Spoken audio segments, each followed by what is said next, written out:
Capítulo 94. O engano das riquezas.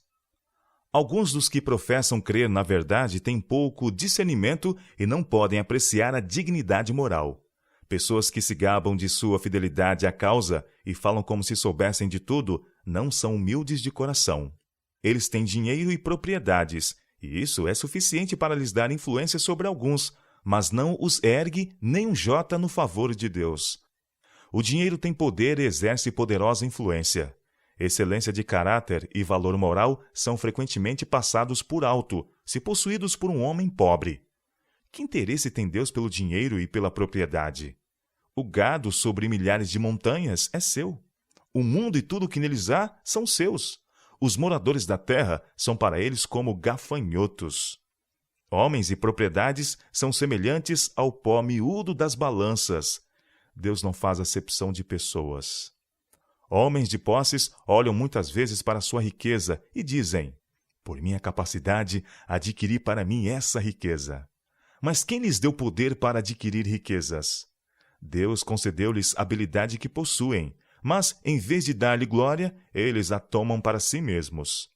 O Senhor os provará e experimentará e lançará sua glória ao pó. Ele suprimirá suas forças e espalhará seus bens. Em vez de bênção, eles lhe serão uma maldição. Um ato de injustiça ou opressão, um desvio do reto proceder, não seria mais tolerado num homem de posses do que naquele que nada possui. Todas as riquezas que o mais rico dos homens possa ter não é de valor suficiente para cobrir o menor pecado diante de Deus. Elas não serão aceitas como resgate da transgressão. Unicamente arrependimento, verdadeira humildade, coração contrito e espírito abatido serão aceitos por Deus. Ninguém pode ter verdadeira humildade diante de Deus a menos que seja demonstrada diante de outros. Nada menos que arrependimento, confissão e abandono do pecado são aceitáveis a Deus. Muitos ricos conseguiram uma fortuna através de negócios opressivos, obtendo vantagens sobre seus semelhantes mais pobres ou seus irmãos. Eles se vangloriam de sua perspicácia nas negociações. A maldição de Deus, porém, repousa sobre cada centavo assim obtido, bem como sobre seus lucros. Pude ver, quando essas coisas me foram mostradas, a força das palavras de nosso Salvador. E outra vez vos digo que é mais fácil passar um camelo pelo fundo de uma agulha do que entrar um rico no reino de Deus. Mateus capítulo 19, verso 24. Aqueles que têm competência para adquirir riquezas precisam estar em constante vigilância. Do contrário, utilizarão essa habilidade para o mal e não manterão estrita honestidade. Assim, muitos caem em tentação e astúcia, recebendo mais do que é justo por uma coisa e sacrificando os princípios nobres, generosos e benevolentes de sua varonilidade por ganho sórdido. Foi-me mostrado que muitos dos professos observadores do sábado amam tanto o mundo e as coisas que nele há que se corromperam por seu espírito e influência. O divino desapareceu de seu caráter e o satânico infiltrou-se, transformando-os para servir aos propósitos de Satanás e ser instrumentos de injustiça. Então, em contraste com esses homens, foram-me mostrados os pobres honestos e trabalhadores, que sempre estão prontos a ajudar a quem precisa, que preferem ser explorados por seus irmãos ricos do que manifestar o espírito ganancioso que aqueles manifestam. Esses homens têm em alta estima uma consciência limpa e justa, mesmo nas pequenas coisas, e as valorizam mais do que as riquezas. Estão sempre tão prontos a ajudar as pessoas, sempre dispostos a fazer todo o bem que estiver a seu alcance, que não acumulam riquezas. Suas posses terrenas não aumentam. Se há uma causa que exige recursos ou trabalho, são os primeiros a interessar-se em responder ao chamado, e frequentemente vão além de sua capacidade real, negando a si mesmos algum bem necessário para realizar seus propósitos caritativos.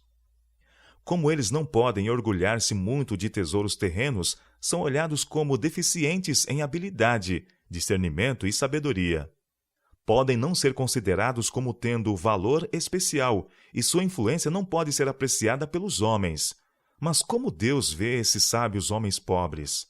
Como preciosos à sua vista, e embora seus tesouros terrestres não se acumulem, estão ajuntando um incorruptível tesouro nos céus. Por assim fazer, manifestam uma sabedoria muito superior à daqueles professos cristãos que se julgam sábios, previdentes e realizadores, assim como o divino é superior ao terreno, carnal e satânico. Deus considera o valor moral. Um caráter cristão não maculado pela avareza, calmo, manso e humilde é, à sua vista, mais precioso do que o ouro puro e mais raro que o ouro fino de Ofir. Isaías capítulo 13, verso 12. Os ricos serão provados com mais rigor do que nunca. Se eles passarem pela prova e vencerem os defeitos de seu caráter e, como fiéis mordomos de Cristo, devolverem ao Senhor as coisas que lhe pertencem, se lhes há dito: bem está, servo bom e fiel, sobre o pouco foste fiel, sobre muito te colocarei. Entra no gozo do teu Senhor. Mateus capítulo 25, versos 21 e 23. Minha atenção foi chamada para a parábola do servo infiel. E eu vos digo, granjeai amigos com as riquezas da injustiça, para que quando estas vos faltarem, vos recebam eles no tabernáculo eterno. Quem é fiel no mínimo, também é fiel no muito. Quem é injusto no mínimo, também é injusto no muito. Pois se nas riquezas injustas não fostes fiéis, quem vos confiará as verdadeiras? E se no alheio não fostes fiéis, quem vos dará o que é vosso? Lucas capítulo 16, versos 9 a 12. Se os homens fracassarem em submeter a Deus aquilo que ele lhes confiou para sua glória e o roubarem, malograrão completamente. Ele lhes emprestou meios que devem empregar, não perdendo nenhuma oportunidade de fazer o bem e entesourando constantemente nos céus. Mas, se como o homem que tinha um só talento o esconderem, temendo que Deus queira receber aquilo que o talento pode render, não apenas perderão lucro com que finalmente seria beneficiado o fiel mordomo, como também o capital que Deus lhes deu para negociar. Porque roubaram a Deus, não depositaram um tesouro no céu e perderam também o tesouro terrestre. Não tem habitação na terra, nem amigo no céu para recebê-los nas eternas moradas dos justos. Cristo declara: ninguém pode servir a dois senhores, porque ou há de odiar um e amar o outro, ou se dedicará a um e desprezará o outro. Não podeis servir a Deus e a Mamon. Mateus capítulo 6, verso 24. Vocês também não podem servir a Deus e às riquezas. E os fariseus, que eram avarentos, ouviam todas essas coisas e zombavam dele. Lucas capítulo 16, verso 14. Atentem para as palavras de Cristo a eles dirigidas. Vós sois os que vos justificais a vós mesmos diante dos homens, mas Deus conhece o vosso coração. Porque o que entre os homens é elevado, que são as riquezas adquiridas pela opressão, pelo engano, fraude, astúcia ou qualquer outra maneira desonesta, perante Deus é abominação.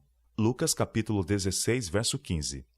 Então Cristo apresenta dois indivíduos, o homem rico que se vestia de púrpura e linho finíssimo e vivia todos os dias regalada e esplendidamente, e Lázaro, que estava em terrível pobreza causando repugnância à vista e mendigava as poucas migalhas que o rico desprezava. Nosso Salvador faz uma avaliação dos dois. Embora Lázaro estivesse em tão deplorável e miserável condição, possuía verdadeira fé, verdadeira dignidade moral, o que Deus considera de tão grande valor que colocou esse pobre e desprezado sofredor na mais elevada posição, enquanto que o honrado e rico amante da comodidade e dos tesouros terrenos foi lançado fora da presença de Deus e imerso em miséria e aflição indescritíveis. Deus não valorizou as riquezas desse homem, porque ele não possuía verdadeira dignidade moral. Seu caráter era sem valor. Sua fortuna não o recomendava a Deus, nem exercia qualquer influência a seu favor. Através dessa parábola, Cristo desejava ensinar a seus discípulos a não julgar ou avaliar os homens por suas riquezas ou pelas honras que recebem de outros. Assim agiam os fariseus que, conquanto possuíssem riquezas e honras mundanas, eram sem valor perante o Senhor. E mais do que isso, eram desprezados e rejeitados por ele, lançados fora de sua vista como desagradáveis, porque não possuíam nenhuma integridade moral ou dignidade. Eram corruptos, pecaminosos e abomináveis à sua vista.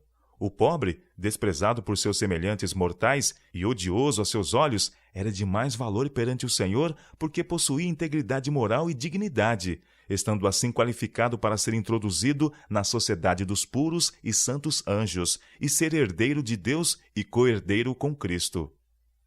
Na ordem de Paulo a Timóteo, ele o adverte sobre uma classe que não concorda com as sãs palavras e faz errônea avaliação das riquezas. Ele diz: se alguém ensina alguma outra doutrina e se não conforma com as sãs palavras de nosso Senhor Jesus Cristo e com a doutrina que é segundo a piedade, é soberbo e nada sabe, mas delira acerca de questões e contendas de palavra, das quais nascem invejas, porfias, blasfêmias, ruins suspeitas, contendas de homens corruptos de entendimento e desprovidos da verdade, cuidando que a piedade seja causa de ganho. Aparta-te dos tais. Mas é grande ganho a piedade com contentamento, porque nada trouxemos para este mundo, e manifesto é que nada podemos levar dele. Tendo, porém, sustento e com que nos cobrirmos, estejamos com isso contentes. Mas os que querem ser ricos caem em tentação, e em laço, e em muitas concupiscências loucas e nocivas, que submergem os homens na perdição e ruína. Porque o amor do dinheiro é a raiz de toda a espécie de males, e nessa cobiça alguns se desviaram da fé e se traspassaram a si mesmos com muitas dores. Mas tu, ó homem de Deus, foge destas coisas e segue a justiça, a piedade, a fé, a caridade, a paciência, a mansidão. Milita a boa milícia da fé, toma posse da vida eterna, para a qual também foste chamado, tendo já feito boa confissão diante de muitas testemunhas. 1 Timóteo capítulo 6, versos 13 a 12. Manda aos ricos deste mundo que não sejam altivos, nem ponham a esperança na incerteza das riquezas, mas em Deus, que abundantemente nos dá todas as coisas para dela desfrutarmos, que façam o bem, enriqueçam em boas obras, repartam de boa mente e sejam comunicáveis, que entesourem para si mesmos um bom fundamento para o futuro, para que possam alcançar a vida eterna. 1 Timóteo capítulo 6, versos 17 a 19. Em sua carta a Timóteo, Paulo queria impressionar-lhe a mente com a necessidade de passar tais instruções aos ricos, para livrá-los do engano que tão facilmente os acomete, e preveni-los quanto a pensar que são melhores que os pobres, que por causa da capacidade de acumular fortuna, eles se considerem superiores em sabedoria e discernimento. Em resumo, que a piedade é lucro. Eis aí um terrível engano. Quão poucos ouvem a advertência que Paulo transmitiu a Timóteo para que esse passasse aos ricos. Quantos alardeiam que sua propensão para acumular riquezas é piedade. Paulo declara: mas é grande ganho a piedade com contentamento. 1 Timóteo capítulo 6, verso 6. Embora os ricos possam dedicar toda a sua vida ao propósito de juntar riquezas, todavia, eles nada trouxeram ao mundo e nada levarão dele. Eles arriscam tudo, até seus interesses eternos, para conseguir propriedades e perderão ambos os mundos. Paulo mostra os riscos que os homens correm para tornar-se ricos. Mas muitos estão determinados a ser ricos. Isto é seu propósito, e em sua determinação as coisas eternas são marginalizadas. Foram cegados por Satanás e acreditam que seu desejo pelo ganho é visando a bons propósitos. Eles deformam a própria consciência, enganam a si mesmos e estão constantemente cobiçando as riquezas. Desviam-se da fé e atraem sobre si muitos males. Sacrificam os nobres e elevados princípios, trocando sua fé pelas riquezas. Se não se desapontarem com seus objetivos, ficarão frustrados com a felicidade que as supostas riquezas trariam. Estão embaraçados e sobrecarregados de cuidados. Fizeram-se escravos de sua própria avareza e levaram sua família à mesma escravidão. O lucro que obtiveram foi muitas tristezas. Manda aos ricos deste mundo que não sejam altivos, nem ponham a esperança na incerteza das riquezas, mas em Deus, que abundantemente nos dá todas as coisas para delas gozarmos. 1 Timóteo capítulo 6, verso 17. Os homens não devem acumular riquezas e delas não extrair nenhum bem, privando-se dos confortos da vida e tornando-se virtualmente escravos com o objetivo de aumentar e reter seu tesouro terreno.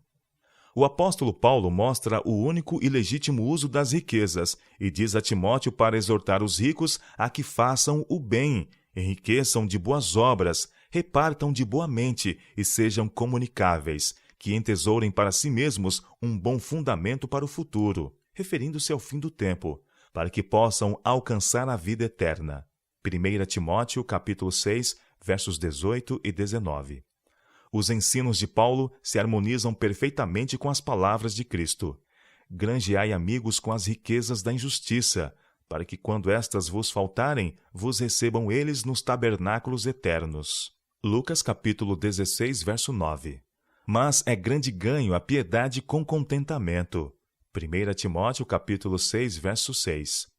Eis aqui o verdadeiro segredo da felicidade e a prosperidade real da mente e do corpo.